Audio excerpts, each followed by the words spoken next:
The lady who married my eldest son said something mean to me. She said I didn't belong here because I only finished middle school and I'm living off a pension. She made me really angry.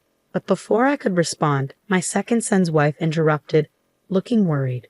She said something about his story.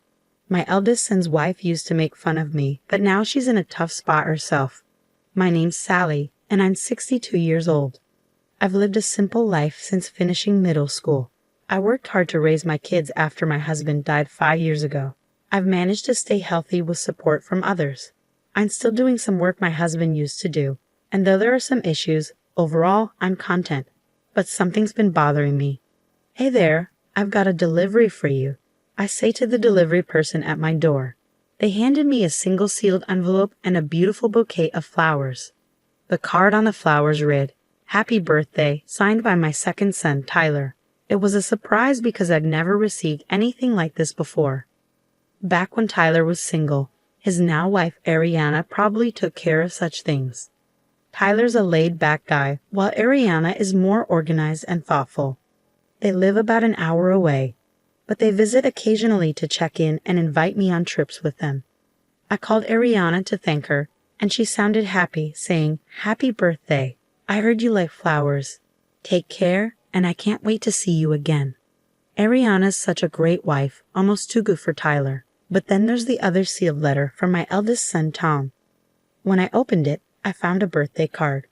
Tom, who got married before Tyler, isn't the type to do something like this on his own. So it must have been his wife, Mary, who sent it. Mary has always been a big worry for me. She brags about being highly educated and working for a big company. She's got a strong personality and can be pretty snobby. She judges people based on their education and job, and if she thinks someone's beneath her, she'll make fun of them. Since I only finished junior high school and have been working all my life, she looks down on me. I knew she didn't respect me from the start, but over time she's become even more arrogant. She'd show up at my house unannounced and expect me to cook for her, saying she was too tired from work. Sometimes she'd even ask me for money without telling my son Tom, who's also well off. Tom, bless him, is like a husband to me, gentle and kind, so I tolerate Mary because she married him. But it hurts, and I don't feel good about it. Still, she wished me a happy birthday, so I felt like I should at least thank her. That's why I decided to give her a call. I called Mary, and she sounded tired, saying she needed to keep it short because of work. I thanked her for the birthday card she sent me. She quickly acknowledged it, and then reminded me about an upcoming family dinner, telling me to dress nicely so she wouldn't be embarrassed. I agreed and said goodbye. She didn't even say congratulations, but that's just how Mary is, I thought to myself, feeling a bit disappointed. I wondered if there was anything I could do about the situation. A few weeks later, I had the chance to attend a dinner party with my relatives. It was for my niece's wedding. She's always been dear to me since she was little. She's a cousin of my sons, Tom and Tyler. Since she wasn't having a big wedding, they decided to throw a dinner party to introduce her new husband to the family. Tom, Mary, Tyler, Ariana, and I were all invited. As we walked through the courtyard where the party was being held, I commented on the nice weather and how lovely my niece looked in her kimono. "You look great in your kimono, and it fits perfectly in this courtyard," I told her. "Well, it's a proper place today, and I haven't been here in a long time," she replied. "I wish I had worn a kimono too. This restaurant is really nice and luxurious," I remarked. "Oh, come on. I can't afford to buy you an expensive kimono for a place like this," my niece replied. "I know, I'm just saying," I said with a smile. As we chatted, my eldest son and his wife arrived late. "Hello, wow, you're dressed up nicely," I greeted them. "Hey, you don't have to say it like that," my son Tom tried to intervene, but Mary seemed annoyed. "It's almost time to go in," I said, leading everyone inside the restaurant. Around 30 relatives had gathered, and many of them came to greet me. "She's very well liked, isn't she?" someone whispered. "Is it out of pity after all?" Mary muttered, standing nearby. I ignored her and took my seat. My niece and her partner greeted everyone, and after a toast, the dinner party began. I had expected the restaurant to be in a rural area, but the food was impressive. They even had a good selection of sake. "It's no wonder they were featured in the Tokyo magazine," Mary remarked, enjoying her meal and drinking a lot of sake. The dinner proceeded peacefully, celebrating my niece's marriage. I was relieved to see that her partner seemed like a good person. Incidentally, I heard you graduated from the University of K and work for a famous bank, one of the relatives mentioned. Yes, that's correct. I'm grateful to my parents for supporting my education, my niece's partner replied nervously. That's good. Key University, huh? Well, I graduated from W University myself. I'm a CEO at a big company, Mary chimed in, even though nobody asked. She seemed eager to show off her education and job. Tom tried to stop her, but Mary kept going. In today's world, your education really matters, don't you think? No, I don't agree. There are plenty of respectable people regardless of their education, my niece's partner replied firmly. But Mary didn't stop. I believe those who went to K University would understand that there are things only educated people can grasp. People without education are, let's say, at a lower level, right, Sally? She suddenly turned to me, but I already knew where this was going. I'm not sure, Mary. Maybe you've had a bit too much to drink. Why don't you step outside for some fresh air? I responded calmly, but it seemed to annoy her. What's wrong, Mary? You're being a bit harsh. Did you just tell me to leave even though I have a college degree and you only finished junior high? She snapped back. I don't get it. What's your problem? Tom tried to intervene, but I signaled him to stay quiet. It was time to address this once and for all, I thought. Mary, if you have something to say it. I encouraged her, though I already knew what was coming. She chuckled and then began. Let me be frank. If I were you, I'd be too ashamed to show my face in front of the family. You only finished middle school and have no qualifications. Everyone, including my niece and her partner, was watching us closely. I haven't seen you doing much since your husband passed away. You're unemployed at 62, nowhere near retirement age. Where I work, people are dedicated elite managers. I'm the main breadwinner, she continued, seeming to relish in it. You didn't even go to high school, let alone a good one. You're in this situation because you lack qualifications. Isn't that pathetic? I definitely wouldn't want to end up like you, Aunt, though I don't have to worry since I work for a big company, she added, her words causing even the waitstaff to pause and listen. Then she dropped the bombshell.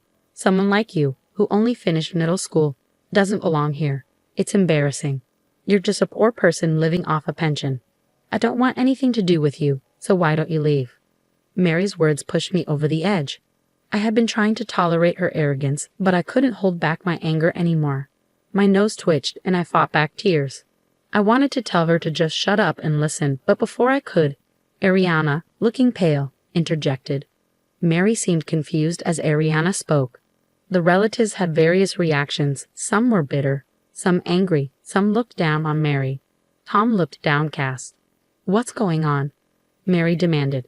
Ariana, trembling, explained, Sally owns this restaurant.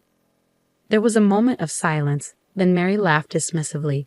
Don't be ridiculous. What are you talking about? She scoffed.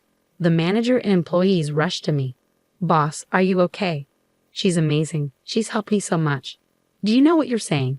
The manager yelled at Mary. She turned to Tom, bewildered. Tom, what's happening? Wait, what they're saying is true, Mary exclaimed. Yeah, they're right. Dad and Mom started this restaurant, and Mom took over after Dad passed away. But she wasn't able to manage it alone, so now she lets someone else run it under her name. She really is the owner, Tom explained. Why didn't you tell me this before? If I knew, I wouldn't have said those things about the restaurant or the property. I wanted to leave my mom alone, especially since she was depressed after Dad died. And when you found out about her education, you looked down on her and lost interest, Mary admitted. What? How could someone who only finished junior high run such a fancy restaurant? The business must be failing, and the house is old. They really are poor, Tyler chimed in, addressing Mary's ongoing complaints. Actually, he continued, Mom likes to keep things simple, and the house is full of memories of Dad. She owns a condo near the station and other properties she and Dad bought together. Honestly, I think she earns more than you do. What? This is ridiculous. You're just a middle school graduate. Stop talking, Mary retorted angrily. Suddenly, a calm voice broke through the tension. It was a man who looked around my age, dressed sharply in a suit. What's going on here? He asked calmly. Who are you to butt in? Mary snapped. Guess, he replied calmly. Mary's face turned pale. No, it can't be. I'm the executive director, he revealed. The man was my husband's cousin, holding a high position in Mary's company.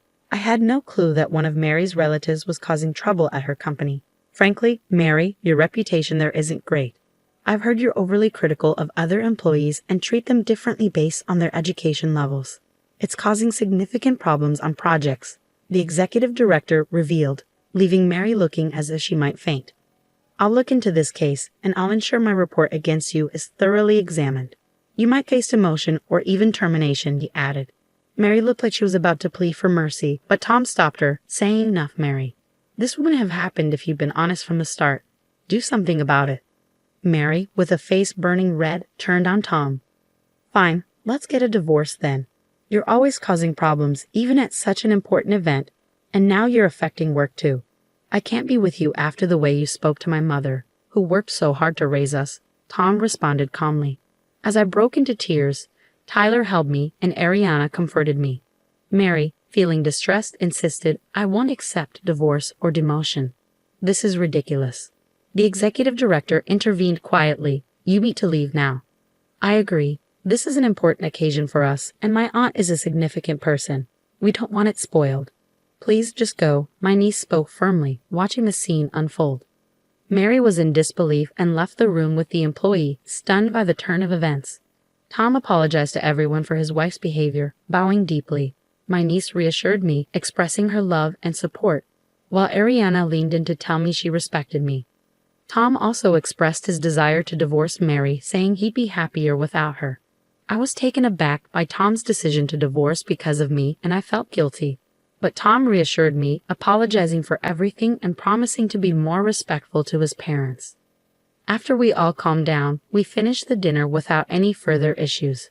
A few months later, Tom and Mary divorced. Mary caused a scene and tried to seek alimony in family court, but her claim was unsuccessful. An internal investigation at her company revealed her problematic behavior, and she was transferred to a smaller branch office in another prefecture, effectively being demoted. Something unexpected happened when Tom announced his decision to take over the restaurant. I had never pressured my children to take over the family business, wanting them to pursue their passions. But deep down, I felt a bit sad at the thought of letting go of the special place my husband and I had built together. Tom approached me with a serious expression, saying, Mom, that restaurant is filled with dads and your love and passion. I initially hesitated to take over because I didn't think I could handle it, so I worked for a restaurant chain instead. But seeing how much your employees love and respect you, I knew I wanted to protect the legacy you and Dad created. I thanked Tom warmly and reminded him that he had much to learn and study. I promised to guide and teach him well as he took on this new role. Tom began working with me at the restaurant, and I found myself busy once again, training him. A year later, on my 63rd birthday, as Tom and I waited outside our house, Tyler's car pulled up. Ariana stepped out, her voice full of joy as she wished me a happy birthday.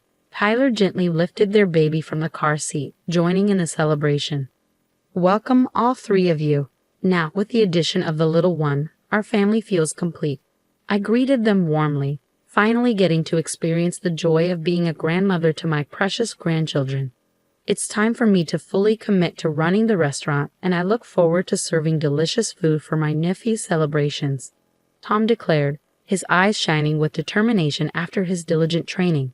As we celebrate today, I secretly wish for Tom to find someone special now that he's a fully fledged chef.